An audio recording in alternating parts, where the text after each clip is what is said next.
Hey guys, today we're going to do some literary yoga and I'm going to give you some introduction. Our first pose is called tree pose. When you're doing this pose, you need to remember this. Trees are resilient, like the one behind me. They can stand up to droughts, floods, winds, broken branches, and insects because they are so deeply rooted. As you practice this balance pose, think about which characters show resilience like a tree. What are the conflicts that test them? What are the things or people that keep them rooted? We're going to try tree pose now. So what I want you to do is put your hands here. You do prayer hands at your chest. Turn one foot out to the side. Keep the other foot flat. I know you can't see my feet, but we're going to work through it. Get up on your tiptoe. And then you can either bring your foot to your calf, to the floor, to your inner thigh. And that's hard for some of us. Or if you would like to get super advanced, if you think you're ready, then you can grab your foot and pull it up to your hip. You're keeping those prayer hands once it's there. It's easier if you find a focal point, one place to focus your eyes on. Make sure you're breathing. And then when you're ready, lift your hands up above your head, still in those prayer hands. And then we're out. And this is our tree pose. If you would like, so that we're balanced, we can feel a little off balance if we've done it on one side, you can always do it on the other side. Remember, floor, calf, thigh, or hip. Do not put your foot on your knee.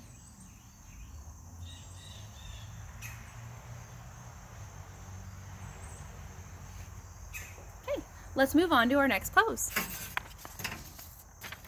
Next, we've got warrior pose. Now, when you think of warrior pose, I want you to think of this pose is meant for strength, courage, and bravery against both internal and external conflict. As you stretch, think about how different characters in our book have shown bravery in some way. We're going to practice warrior pose now. So when I do warrior pose, first I want to get my legs a little more than hip width apart. You're going to keep one foot straight, just how it is, and you're going to turn the other foot out. I'm going to bend my knee, and if I need to move my back foot a little bit to get a good stretch, then I can. Your knee shouldn't go past your ankle. Your knee should be stacked right above your ankle, just like a brick wall. I'm going to put my arms out straight. I'm going to keep my back straight, and I'm going to look right over that middle finger. If you need a little extra stretch, you do not have to. I encourage you to just stay in this pose. But if you're feeling a little funky, okay, then you can turn your arms over so your palms up. Go forward just a little bit. Don't bend, but stretch your back forward, and then look up and go back. And you can windmill back around. I'm going to do the other side, just so that I find some balance here. Okay, I'm going to turn my palms over. I'm going to stretch forward without bending my back. And I'm going to go back. Okay. Our next pose looks like the easiest, but I think it's one of the hardest for a lot of us. We're going to do flat back pose. So when you're doing flat back pose, this is what I want you to think of. You're creating a flat back and concentrating on the flat characters in the story. Your body is in a straight shape and should not bend or move despite the forces around you. Similarly, flat characters don't change during the story. Who did you think of? How do you know that they're a flat character? So to do this, your feet should be hip width apart. Should go straight down. Okay? An easy way to check if you can bend down or reach the floor is to put your fists together and put your fist between your feet. And that's how you know you're in the right space. I'm going to stand up tall like there's a string in my head that someone has pulled up. Okay? I'm going to take my arms and I'm going to put them way up here so that I'm flat, flat, flat, flat, flat. And then I'm going to start with my hips. And I'm going to go down, down, down. I'm not bending my back. You can bend your legs if you need a little. Right? This is acceptable. This is not. Okay, we're keeping it up. Our arms are up behind our ears. And if you need to stop here, you absolutely can. You can stop here, or here, or here, wherever you need to stop. You need to stop there, okay? Don't push yourself to where it hurts. Just give yourself a good stretch while you're thinking about your character. That's the important part. What we're gonna do next is circle pose. So when you think about circle pose, this is what I want you to do. Move your arms as if you are tracing a huge circle in the air. As you move, think about all of the figurative language that rounds out the story, like similes, metaphors, personification, hyperbole, imagery, onomatopoeia, idioms, and allusion. How do these things improve the story or how it's read? I love this pose because it's so easy and it's so nice on your arms. A lot of you that do sports already do this. Put them out straight, and then you make circles. This is all we have to do for this one. Okay? I like to do a few going forward, and then I like to take a second and do them going back. This is all we have to do for this one. But while you're doing it, make sure you're thinking of all those similes and metaphors and imagery. Okay? All right. Our next pose is triangle pose. So this is what I want you to think of when you're doing triangle pose. Storylines usually follow a triangular pattern that uses introduction, rising action, climax, falling action, and conclusion. As you stand in this pose, visualize parts of the story that follow this triangular shape, especially rising action, climax, and falling action. So if you remember that plot roller coaster or plot triangle that we did so many weeks ago, you'll remember that it went like this. Okay, our bodies are going to do the same thing. This is a lot like Warrior, except not as intense. So we're only going to have our legs about here. I'm not going to go crazy like I do for Warrior. All right, we're going to stay about here. I am going to keep one foot where it is, facing straight. I'm going to turn one foot this way. I'm going to keep my arms wide. And then I'm going to go down and I'm going to look up. Okay, if you do need a bigger stretch, you can move that foot back. If you can't touch the floor, there's nothing wrong with that. You can do this. This is okay. Okay? If you want a really deep stretch, you can grab your ankle and kind of pull yourself down some. Okay? I'm going to do it to the other side, just for the sake of consistency.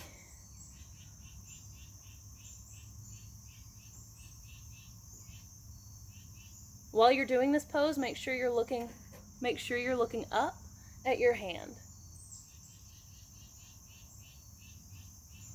Okay?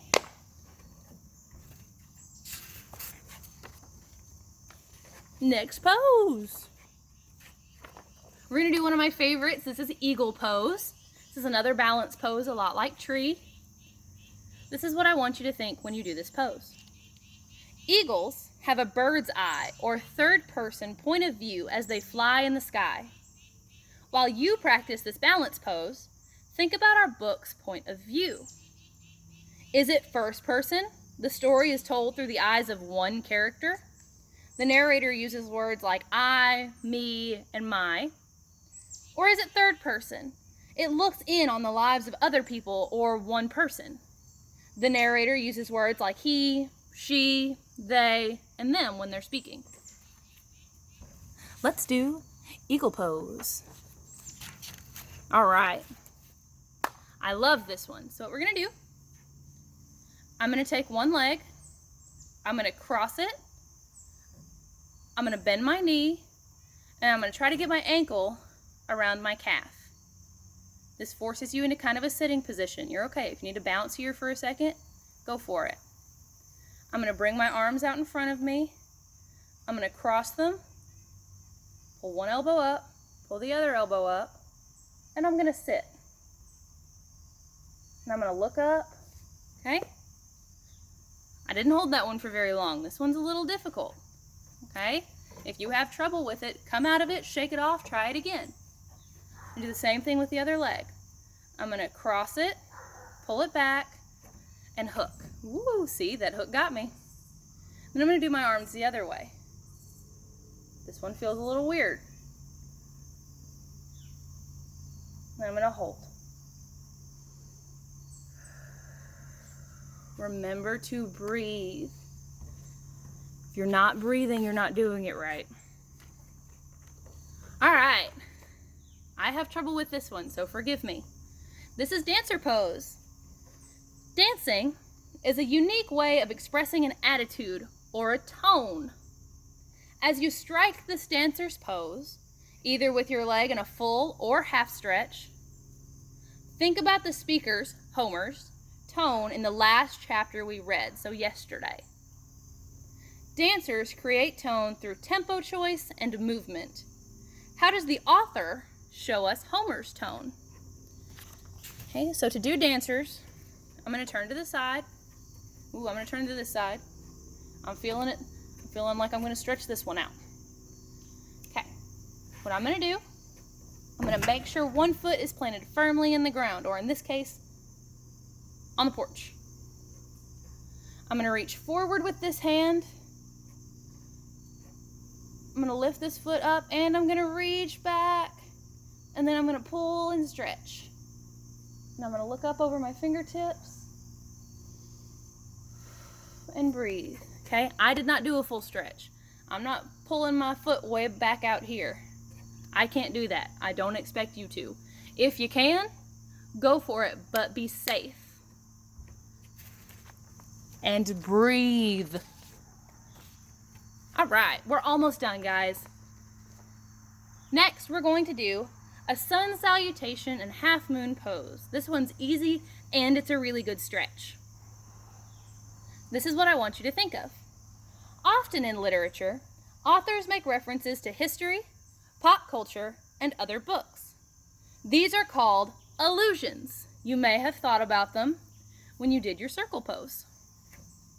As you stretch from side to side, think of all the allusions that the author uses to help make a point to the readers.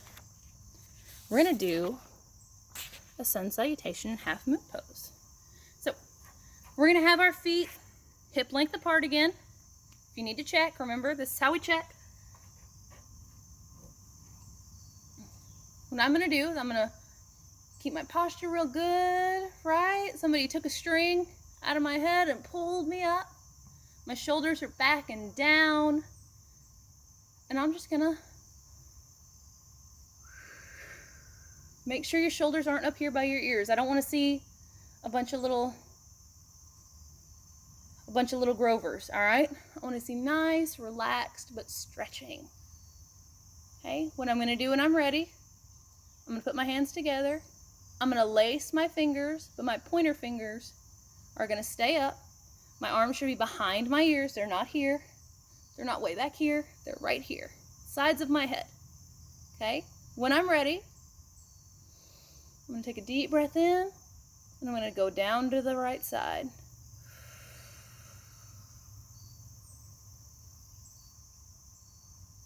You don't have to stretch this far. If you need to hold it here, you can. I'm going to come back. I'm going to breathe. And I'm going to go down to the left side. I'm not folding down here. I'm not diving. I'm stretching. Try and keep everything open. And then we're back up. You can do this as many times as you want. Just make sure you're thinking of that illusion and you're breathing. We've got 2 left, y'all. We're gonna do chair pose. This one is easy, I think. So when you're doing chair pose, it's meant to produce powerful leg muscles that people like Miss Harris don't have. As you sit in this pose, concentrate on a powerful quote from your reading, something strong. What makes these words so powerful? Why is this quote important? How does the author's diction or word choice change the connotation of this quote's meaning? A quote that I would probably think of is, "Nothing is not an option." I love that quote. So what I'm going to do, my feet are going to be hip width apart again. I'm going to lift my arms back up behind my ears. And I'm just going to sit in my chair. I'm going to sit in my chair and I'm going to think of quotes. And I'm going to breathe. Once you're done, bring it up slow. Take your arms back down. Good job. Our last pose is definitely the easiest. This is our thinking pose. All good answers take thinking time. As you sit in this relaxing pose, think about a question or insight from your reading. Then share your thoughts. But first, make sure you've had time to think and breathe. For this one, I'm going to bring the phone down with me because I'm going to be on the ground. All you're going to do is sit crisscross applesauce. There we go. Is sit crisscross applesauce. Or, if you're a weirdo like me, I like to have both feet up. I'm going to sit up straight, but relaxed. I'm going to put my hands on my knees. And I'm going to close my eyes. And breathe. And think of a question from the reading. Or something that I think I noticed that would be interesting. An insight or inference. And I'm going to take a minute to delve into that in my head and just go into some deep thought and reflection.